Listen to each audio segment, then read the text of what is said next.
En Ideas para Vivir Mejor, ayudamos a personas que no tienen tiempo a descubrir las claves de los libros sobre bienestar físico, mental y financiero que les gustaría leer.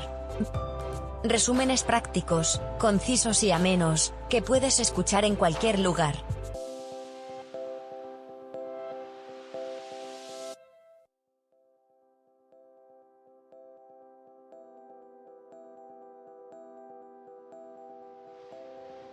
Hola a todos y bienvenidos a Ideas para Vivir Mejor. Soy Eugenio Paya Ruiz, lector empedernido y amante del desarrollo personal. En los próximos minutos descubrirás las ideas principales de La vida son 2 días, un reto consciente que llevará al límite tu mente mortal. Un libro escrito por José Montañez. Vamos con las ideas principales. El libro nos empieza hablando sobre las creencias.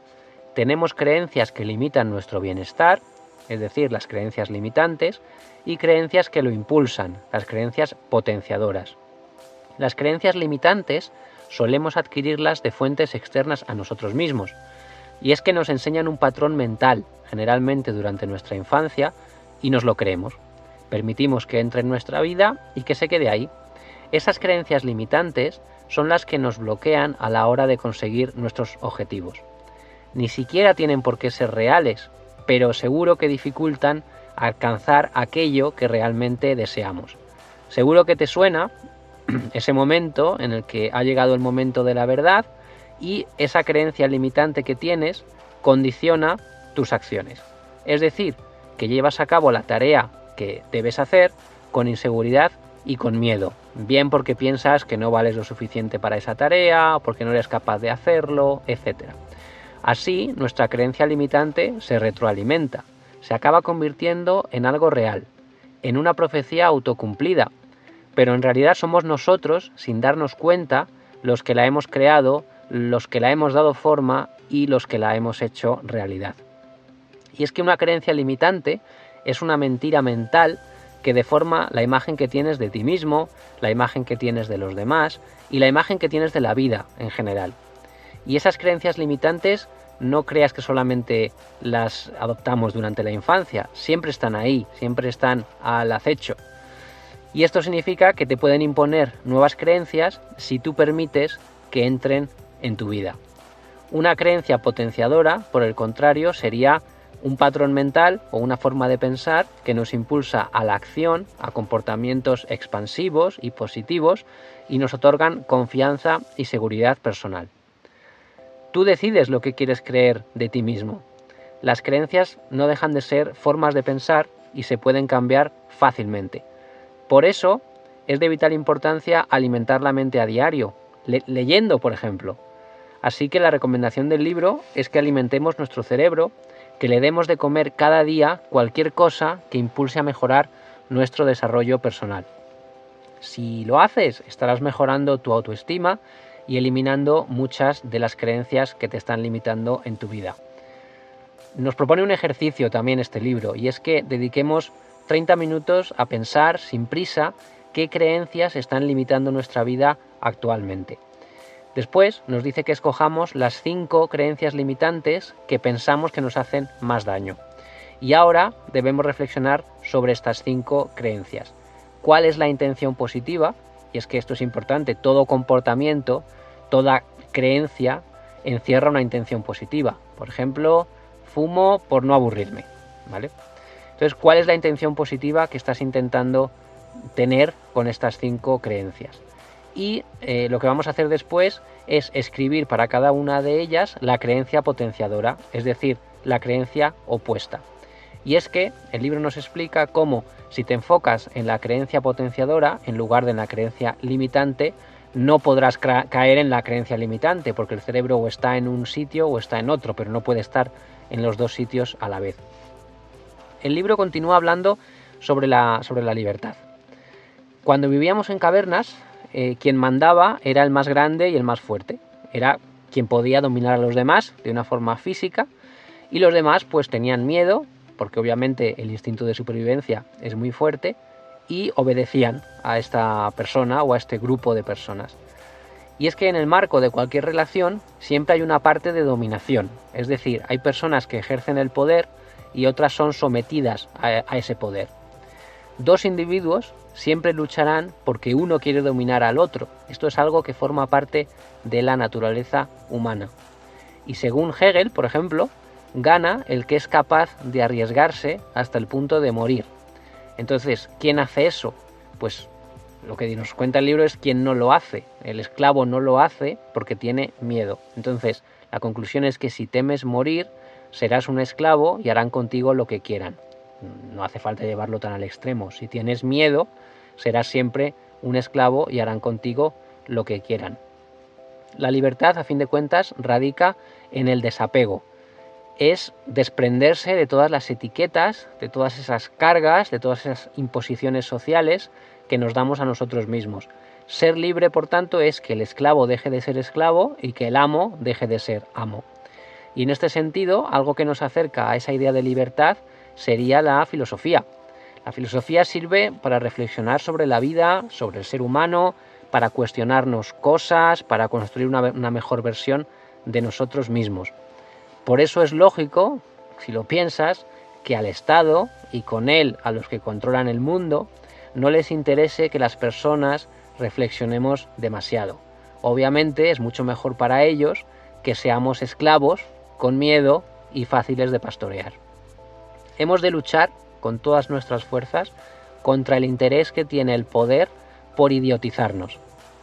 La filosofía es exactamente eso, es luchar contra ese intento de esa élite de idiotizarnos. Es poner patas arriba todo lo que damos por hecho, todo lo que pensamos que sabemos.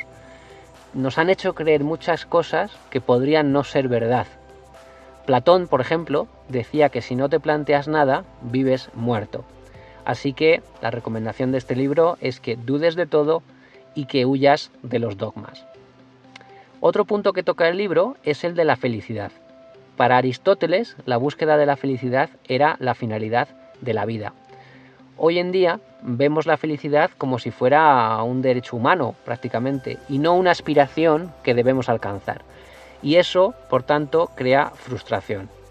Hemos convertido la felicidad en una obsesión enfermiza. Pensamos que tenemos derecho a ella por el simple hecho de haber nacido y que tiene que venir a nosotros sin que nosotros hagamos gran cosa por conquistarla. Nuestra felicidad se ha convertido en consumir, se ha convertido en ganar más dinero para poder comprar más cosas que generalmente ni siquiera necesitamos. Vivimos en una sociedad que malgasta para satisfacer las necesidades, no las necesidades del consumidor, sino las necesidades de la producción. Y la realidad es que no podemos disfrutar para siempre de la posesión de ningún bien. En cuanto nos sentimos satisfechos por poseer algo, tenemos inmediatamente el miedo a su pérdida. No es que sea imposible ser feliz, pero el libro sí que nos dice que es algo muy complicado, porque la felicidad consistiría en tener y conservar lo que deseamos, pero también en no tener miedo de perderlo, lo cual no es que sea imposible, pero es sumamente difícil. A fin de cuentas, la felicidad no es tener, sino no desear. Se trata de poner acción en nuestras vidas, pero sintiéndonos libres. Y el libro también habla sobre la muerte, sobre vivir en el presente, etc. La muerte da sentido a la vida. Si fuésemos inmortales, lo más probable es que nunca hiciéramos nada, porque siempre tendríamos tiempo. No somos lo suficientemente conscientes, en general, de que un día moriremos. Y ese hecho de vivir como inmortales provoca que estemos, muchos de nosotros, desperdiciando nuestro tiempo. Por ejemplo, teniendo miedo. Y es que en ocasiones no tenemos el suficiente valor, el suficiente coraje para ir tras aquello que de verdad nos hace ilusión. Y entonces tratamos de inhibirlo con chorradas, con pérdidas de tiempo, para no sentir el dolor que provoca esa frustración. Muy pocas personas quieren aceptar la muerte, porque obviamente da miedo. Pero si lo piensas, no tiene sentido que nos preocupemos por la muerte, porque mientras existimos, la muerte no está. Y cuando la muerte esté, ya no existiremos. Lo que en realidad nos aterra no es el acto de morir, sino el acto de desaparecer y dejar de existir, que es algo nuevo, algo desconcertante, algo que no hemos vivido nunca y que además nunca nadie nos ha podido contar cómo es. Piensa que el hecho de morir o no se escapa a nuestro control. No es algo que podamos decidir, no es algo que esté en nuestra mano. Entonces, ¿por qué nos preocupamos? Es sencillo, no tiene solución. Entonces deberíamos dejar de preocuparnos por ello. Obviamente nadie quiere perder su vida y todos tenemos miedo a sufrir un accidente, a morir de un paro cardíaco fulminante, etc. Entonces la recomendación del libro es poner nuestra mente en el presente, porque si lo hacemos todo será más fácil. Si estamos en el presente nos podemos concentrar en vivir. De hecho, si pudiéramos centrar nuestra mente en el presente de forma absoluta, viviendo únicamente este mismo instante, a pesar de que seamos conscientes de que se nos escapa entre las manos como la arena, seríamos capaces de no tener miedo a la muerte, porque no podríamos pensar en lo que viene después, no podríamos pensar en la nada, que es lo que viene después, ya que estaríamos pensando y centrados únicamente en el todo de la hora, en el instante presente.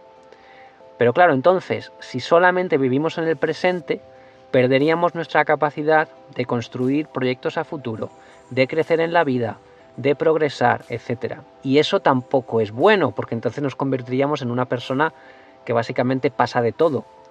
Por tanto, el truco de las personas exitosas sí es vivir en el presente, pero viajando por pequeños momentos al futuro. El problema viene cuando tenemos un exceso de futuro, es decir, cuando vivimos más en el futuro que en el presente. Debemos, por tanto, construir una relación perfecta entre lo que somos y lo que nos gustaría ser, porque de esta manera nuestro ser, nuestra persona, no se ve tan adulterada con la irrealidad de nuestras ilusiones futuras. Vivir el momento, por tanto, pero con un sueño totalmente realizable para el día de hoy. Y esto lo que provocará es que nuestros días sean mucho más organizados y estén llenos de energía, de impulso, porque tenemos objetivos realistas para hoy y que esos objetivos realistas estén alineados con un sueño que tú tienes para el futuro. Claro, y tú me puedes decir, pero es que yo tengo un sueño que no lo puedo cumplir en un día ni en un mes, porque a lo mejor es, no sé, aprobar unas oposiciones para las que se tardan años, ¿no? Tienes que estar preparando durante años. Entonces lo que solemos hacer es trocear ese sueño en porciones más pequeñas. Y esto es una buena idea y puede dar buenos resultados. El problema está en que no puedes dejar de pensar en ese gran sueño y no eres capaz de soltarlo. Entonces vives de una ilusión, que en este caso sería aprobar, y no de tu presente. Entonces lo ideal sería, efectivamente, tener un gran sueño, pero a la vez ser capaz de mantener nuestra mente en el momento presente. En el día de hoy, enfocados en el día de hoy, en los 4 páginas o en los 4 temas que me tengo que aprender hoy, y los de mañana no existen, no importan, no hay oposición, hay los 4 temas que me tengo que aprender hoy. Esto, si lo haces, lo que te aporta es paciencia, dominio mental, persistencia, que son las 3 grandes cosas por las que la mayoría de la gente cae a la hora de alcanzar sus grandes sueños, es decir, las razones para no conseguir sus sueños, que son la falta de paciencia, la falta de dominio mental y la falta de persistencia. ¿Por qué? Porque no se concentran en el hoy, en los 4 temas o los 4 párrafos o las 4 cosas que tengo que hacer hoy y que están alineadas con un sueño más grande que tengo, pero en el que no necesito pensar, necesito solamente pensar en lo de hoy. Pero claro, hoy en día pues no hace falta que os diga, ¿no? La mayor parte de la gente quiere conseguir todo de la nada y para ayer, básicamente. Y luego hay otro tema que también toca el libro con respecto a esto, y es que a mucha gente nos crían diciendo que podemos llegar a ser lo que queramos, que no hay nada imposible, que con esfuerzo y con dedicación lograremos todo lo que nos propongamos. Suena muy bien, son palabras que dan esperanza e ilusión, pero hay que tener en cuenta que esto puede ser real para muchos, pero también puede ser falso para muchos otros.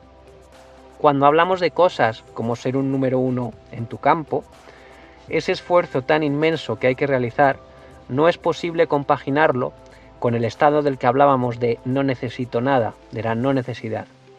Si quieres ser un número 1, tu ingrediente principal será la necesidad, lo cual no es